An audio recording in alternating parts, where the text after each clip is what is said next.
लखनऊ पहुंचे हैं भाजपा नेता जितिन प्रसाद। बीजेपी में शामिल होने के बाद पहली बार लखनऊ पहुंचे जितिन प्रसाद।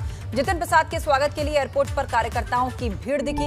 बीजेपी दफ्तर पहुंचकर नेताओं और कार्यकर्ताओं से मुलाकात करेंगे जितिन प्रसाद। बीजेपी में शामिल होने के बाद पहली बार लखनऊ आए हैं। समर्थकों के भी आज भाजपा में शामिल होने की खबर है। लखीमपुर, शाहजहांपुर, मेरठ, सीतापुर, आगरा, दिल्ली समेत तमाम जगह से उनके समर्थक भी आए हैं। तो ये देखिए लखनऊ की तस्वीर हम आपको दिखा रहे हैं। जितिन प्रसाद के स्वागत के लिए सड़कों पर होर्डिंग लगाए गए हैं और बीजेपी दफ्तर में आज पहुंचकर पहली बार सभी कार्यकर्ताओं और नेताओं से मिलेंगे जितिन प्रसाद। बीजेपी में शामिल होने के बाद पहली बार वो लखनऊ आए हैं। एयरपोर्ट पर उनका कार्यकर्ताओं ने स्वागत किया। एयरपोर्ट पर कार्यकर्ताओं की काफी भीड़ नजर आई। बीजेपी दफ्तर पहुंचकर नेताओं और कार्यकर्ताओं से आज मुलाकात करने वाले हैं। इस बीच खबर यह भी आ रही है कि उनके आज कई समर्थक भी, कई और कार्यकर्ता जो उनके साथ जुड़े हुए हैं वो भी भाजपा में शामिल हो सकते हैं। शैलेश से इस पर अपडेट लेते हैं। शैलेश, एयरपोर्ट पर स्वागत हुआ, काफी भीड़ भाड़ वहां पर नजर आई। अब बीजेपी दफ्तर जाएंगे, यहाँ किस तरह का कार्यक्रम रहने वाला है? और खबर यह भी कि उनके कुछ समर्थक भी आज भाजपा ज्वाइन कर सकते हैं।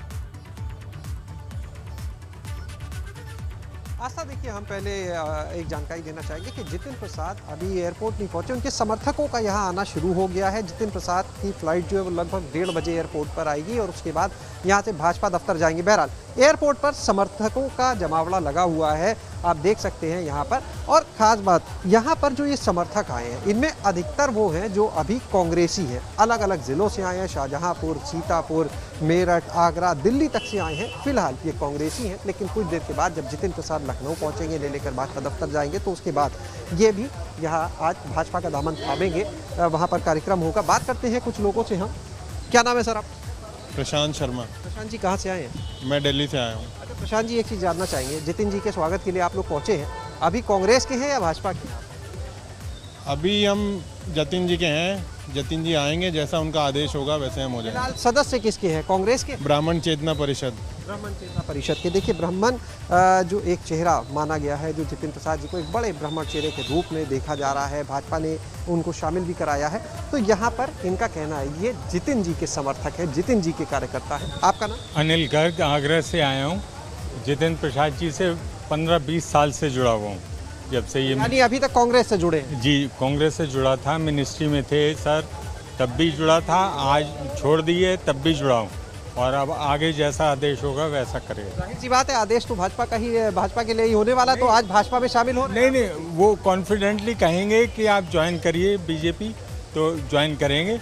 अदरवाइज अभी क्या बताया गया है कोई कार्यक्रम आप लोग को, क्या ज्वाइनिंग आप लोग की कराई जाएगी? नहीं, कोई ऐसी ज्वाइनिंग नहीं होगी, लेकिन वेट एंड वॉच का थोड़ा सा स्कीम है हमारी, तो अभी देख। आस्था, यहाँ पर साफ कहना है कि सालों से जुड़े हुए जितिन प्रसाद जी के साथ जैसा कहा जाएगा, और जाहिर सी बात है जब जितिन प्रसाद कांग्रेस छोड़ भाजपा के हो चुके तो ये लोग भी भाजपा के ही होंगे।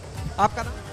मेरा नाम अशोक पांडे है। कहाँ से आए अशोक? आगरा से। आगरा से। तो अशोक जी क्या कहना चाहेंगे, जितिन जी अब भाजपा में आ चुके हैं, आप लोग भी आज भाजपा ज्वाइन करने वाले हैं? हाँ नहीं, भाजपा के हम तो जितिन प्रसाद के साथ हैं। जितिन प्रसाद ब्राह्मण चेतना परिषद के राष्ट्रीय संरक्षक हैं, मैं राष्ट्रीय महासचिव हूँ और हमारा जो संबंध है वो उनके फादर के ज़माने से, अभी से नहीं है। और सब लोग ये देख रहे हो, सब उन्हीं के जितिन प्रसाद ही।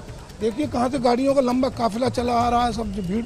ये सुजीता कुमारी जी हैं। आप बताएं सुजीता जी, कहाँ से आए हैं आप? हम लोग लखीमपुर से आए हैं। लखीमपुर से आए हैं। तो आज आप लोग भी भाजपा की सदस्यता लेने वाले हैं? जी लेने वाले हैं। जी। अभी तक आप किसके साथ थे, जितिन जी के साथ या जितिन जी के साथ कांग्रेस में? जितिन जी के साथ कांग्रेस में। आज कांग्रेस का साथ आप लोग भी छोड़े? जी, हम लोग पहले इस्तीफा दे दिए हैं, हम लोग कांग्रेस छोड़ चुके हैं। जी। आज भाजपा की सदस्यता? जी, आज भाजपा की सदस्यता लेंगे हम लोग। कहना चाहेंगे आप लोग, सब लोग भाजपा से जुड़ रहे हैं एक साथ जितिन जी के साथ में, आने वाले चुनाव को लेकर, और वैसे क्या कहेंगे आप लोग?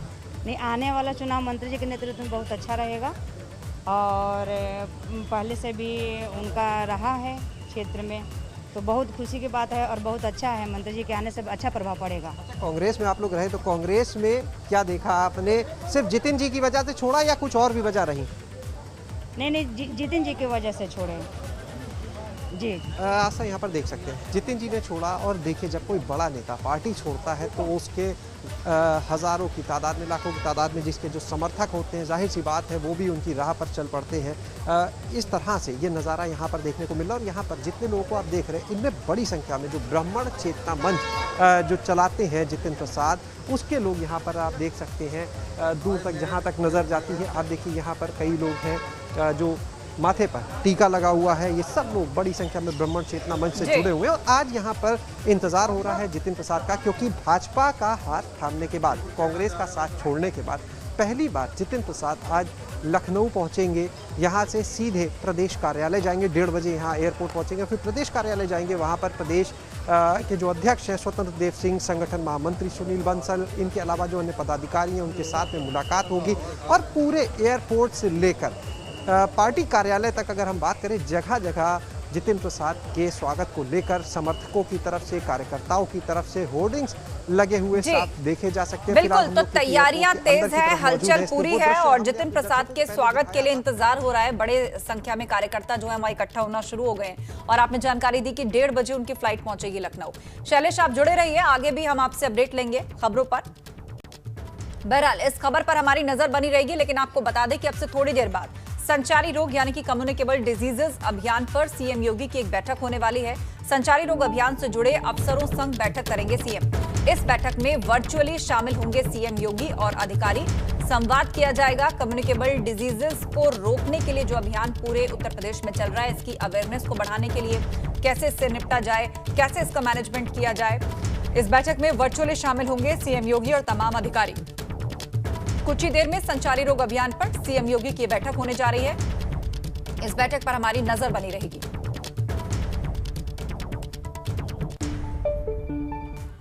उधर कासगंज में अपहरण के बाद हत्या से सनसनी फैल गई। घर से 100 मीटर दूरी पर दुकान में बच्चे का शव मिला।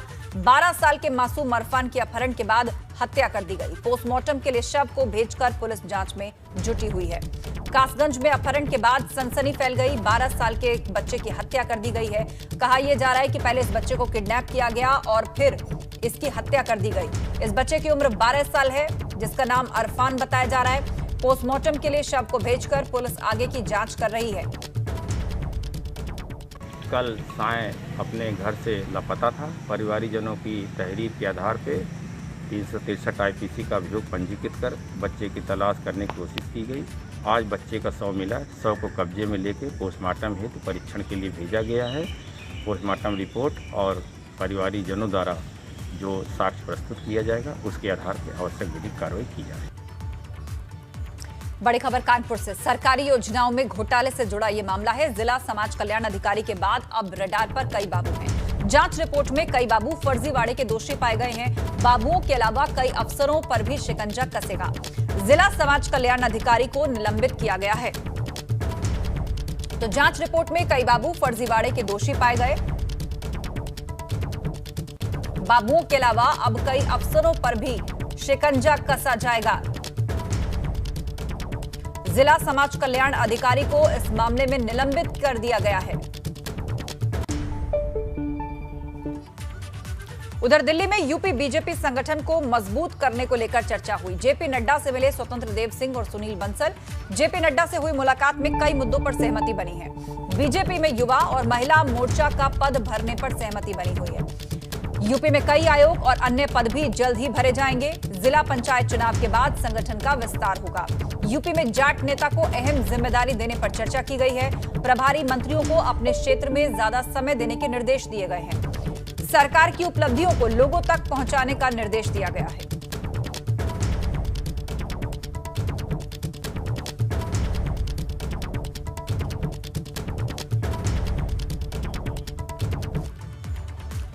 उधर सूत्रों के हवाले से बड़ी खबर आ रही है। जुलाई से प्रदेश में प्रधानमंत्री मोदी, राष्ट्रीय अध्यक्ष जेपी नड्डा और गृह मंत्री अमित शाह के कार्यक्रम होंगे। भाजपा के पक्ष में चुनावी माहौल बनाने के लिए अहम कार्यक्रम होंगे और उसमें सरकार की बड़ी योजनाओं के शिलान्यास और लोकार्पण के साथ जन सरोकार की कई योजनाएं शुरू होंगी। पार्टी विभिन्न जातियों और समाजों को साधने के लिए कोविड प्रोटोकॉल का पालन करते हुए छोटे छोटे सम्मेलन भी करेगी।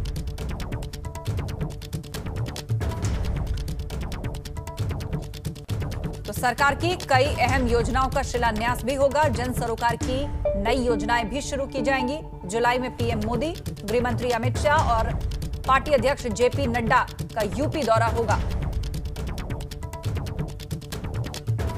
और अब आपको सीधे लिए चलते हैं, हमारे सहयोगी अविनाश तिवारी हमारे साथ लाइव जुड़ रहे हैं। अविनाश, बताइएगा क्या कुछ रहा मीटिंग का साथ? देखिए आस्था, अगर बात करें तो गुरुवार को प्रदेश अध्यक्ष स्वतंत्र देव सिंह दिल्ली थे। गुरुवार को उनकी मुलाकात हुई पार्टी के राष्ट्रीय अध्यक्ष जेपी नड्डा से। वहीं कल देर रात अगर बात करें तो पार्टी के संगठन मंत्री सुनील बंसल ने मुलाकात की पार्टी के राष्ट्रीय अध्यक्ष जेपी नड्डा से। जो मुलाकात में रहा है वो ये रहा है कि उत्तर प्रदेश में किस तरीके से संगठन कार्य कर रहा है और आगे किस तरीके से उसको संगठन को कार्य करना है। इसमें अगर बात करें तो पार्टी अध्यक्ष ने साफ तौर पर कहा है कि संगठन के जो भी खाली पद पड़े हुए हैं, चाहे उनमें अगर बात करें तो महिला मोर्चा का पद खाली पड़ा है, युवा मोर्चा का पद खाली पड़ा है और भी तमाम सारे अन्य पद संगठन के खाली पड़े हैं, तो उसको जल्द से जल्द भरा जाए, जिससे कि चुनाव से पहले तमाम संगठन के जो कार्यकर्ता हैं वो लगकर मेहनत करें, जिससे कि चुनाव में विजय मिल सके। इसके साथ साथ ये भी बातचीत की गई कि जो तमाम सारे आयोग और निगम के पद खाली पड़े हैं उसको कैसे भरा जाए, क्योंकि अगर देखिए तो मुख्यमंत्री पिछले हफ्ते ही दिल्ली दौरे पर आए थे, जिसके बाद उनकी पार्टी आला कमान से मुलाकात हुई थी और ओबीसी मोर्चा और इसके अलावा SC/ST मोर्चा के जो अध्यक्ष है, उपाध्यक्ष है, उनके पदों को भरा गया। अभी भी तमाम सारे ऐसे निगम और आयोग है जिनके पद को भरा जाना बाकी है, तो इसको लेकर भी चर्चा हुई और साथ साथ इस बात को भी लेकर चर्चा हुई कि उत्तर प्रदेश सरकार के जो तमाम सारे कामकाज हैं उसको कैसे नीचे तक पहुंचाया जाए। पार्टी के राष्ट्रीय अध्यक्ष ने निर्देश दिया है कि सरकार के जो भी कामकाज हैं, चाहे उत्तर प्रदेश सरकार के कामकाज हैं, चाहे प्रदेश सरकार के कामकाज हैं, पार्टी के तमाम सारे कार्यकर्ता निचले स्तर तक उन सारी योजनाओं को जनता के बीच में पहुंचाएं और बताएं कि उत्तर प्रदेश सरकार ने और केंद्र सरकार ने पिछले वर्षों में क्या कार्य किया है और किस तरीके से उन्होंने जनता के हित में तमाम सारे फैसले लिए हैं। ये एक महत्वपूर्ण निर्णय लिया गया है जिसमें तमाम सारे कार्यकर्ता अब जन जन तक को केंद्र सरकार, उत्तर प्रदेश सरकार की योजनाओं के बारे में बताएंगे कि किस तरीके से अब तक कार्य हुआ है। इसके साथ साथ ये भी कहा गया है कि तमाम सारे जो मंत्री हैं जिनको जिला का प्रभार दिया गया है वो अपने अपने जिले में ज्यादा वक्त दे, जिससे कि जनता से ज्यादा जुड़ाव हो सके और इन तमाम सारे मसलों को लेकर चर्चा हुई है। पहले अगर बात करें तो पार्टी के अध्यक्ष स्वतंत्र देव सिंह ने राष्ट्रीय अध्यक्ष से मुलाकात की और कल संगठन महामंत्री सुनील बंसल ने मुलाकात की। जी हाँ, बिल्कुल। तो ये मुलाकात कई मायनों में अहम रही क्योंकि इसमें काफी सारी ऐसी बातें और फैसले जो हैं वो लिए गए हैं।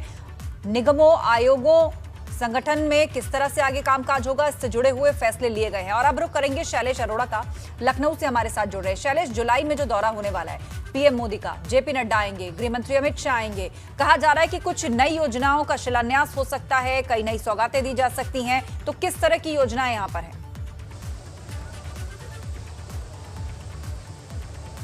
देखिए, इस समय अगर रास्ता बात करें तो विधानसभा चुनाव को लेकर भाजपा ने अपनी तैयारी कह सकते हैं तेजी से शुरू कर दी है और इसी क्रम में लगातार देखिए बैठकों के दौर चल रहे हैं। कभी जो पार्टी के राष्ट्रीय महामंत्री है BL संतोष, वो एक बार पहले आए, उसके बाद 21 जून को फिर से यहाँ पर आ रहे हैं। प्रदेश प्रभारी राधा मोहन सिंह उनके साथ में मौजूद रहेंगे। इससे पहले जब आए थे यहाँ पर BL संतोष, तो उन्होंने लगातार 2 दिन तक, 3 दिन तक बल्कि यहाँ पर मुख्यमंत्री से, मंत्रियों से और पार्टी के पदाधिकारियों के साथ बैठक की। फिर मुख्यमंत्री का दौरा होता है दिल्ली, इसके बाद पार्टी के जो पदाधिकारी हैं, प्रदेश अध्यक्ष, संगठन मंत्री, उन लोग का दिल्ली दौरा होता है। और अब एक बार फिर से पहले BL संतोष का दौरा होगा और उसके बाद जुलाई में प्रधानमंत्री नरेंद्र मोदी, पार्टी के राष्ट्रीय अध्यक्ष JP नड्डा और गृह मंत्री अमित शाह के यहाँ पर आने की फिलहाल बात सामने निकल कर आ रही है।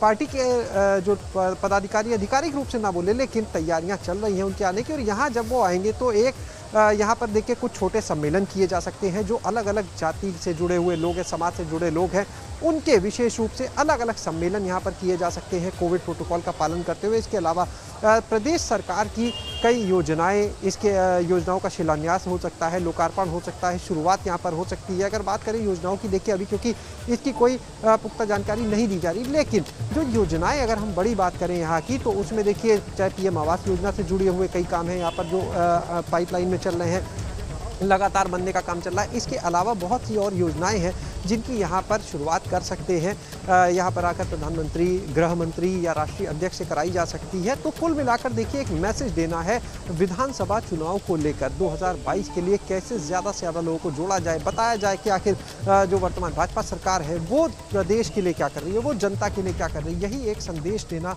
सिंगल एजेंडा होगा और उसके साथ में यहाँ पर रणनीति तैयार होगी कि आखिर कौन है जो रुष्ट है, उसको भी मनाना है। भले कई दौर की बैठकें चाहे लखनऊ में हुई हो या फिर दिल्ली में, फीडबैक देखिए पूरा लिया जा चुका है। इससे पहले जब मुख्यमंत्री गए उनसे पूरा फीडबैक लिया गया, पार्टी के पदाधिकारी गए, चाहे प्रदेश अध्यक्ष गए हो, संगठन महामंत्री, उनसे पूरा फीडबैक लिया गया कि आखिर कौन नाराज है, क्यों नाराज है, वजह क्या है, कहाँ पे फेल्योर उसमें दिखता है। बिल्कुल, इतना काम इन करने के तमाम बाद बातों को भापा जाएगा, इन पर मंथन होगा। पार्टी और संगठन दोनों का जो है वो किस तरह से आगे तालमेल बिठाते हुए चुनाव में जाना है, उस पर भी गहन मंथन और फैसले इन दिनों लिए जा रहे हैं। आप दोनों का बहुत शुक्रिया चर्चा में शामिल होने के लिए। बुलेटिन में आगे बढ़ते हैं। एक अहम खबर अभी मानसून ने दस्तक दी ही है कि हर तरफ हाहाकार सा मचा है।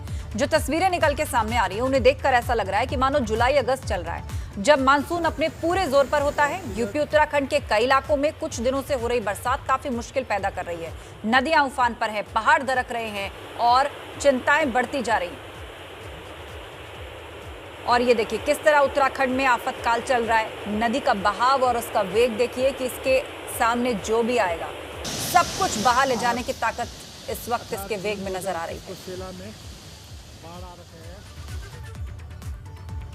और जो तबाही हो रही है उसकी कुछ तस्वीरें आपको दिखाते हैं। पहाड़ पर किस तरह के हालात हैं उसकी 8 तस्वीरें आप टीवी स्क्रीन पर इस वक्त देखिए। जहां सबसे पहली तस्वीर श्रीनगर की है। अलकनंदा मानो सब कुछ तबाह करने पर उतारू है। आलम ये निचले इलाके पानी में डूब चुके हैं। चमोली में न सिर्फ अलकनंदा बल्कि मंदाकिनी भी उफान पर है। बारिश ने यहां भी हालात बिगाड़ दिए हैं। तो उधर धारचूला में नदियों का जलस्तर डरा रहा है। यहां काली और धोली नदी हो या नाले सब उफान पर है। बागेश्वर में जो तस्वीरें मिल रही हैं वो भी डराने वाली हैं।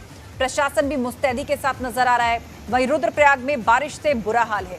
आलम यह कि लोग जान को जोखिम में डाल रहे हैं और मंदाकिनी अलकनंदा नदियां खतरे के निशान से ऊपर बह रही हैं, जिसकी वजह से केदार घाटी में दहशत का माहौल है। यहाँ सभी घाट जलमग्न हो चुके हैं।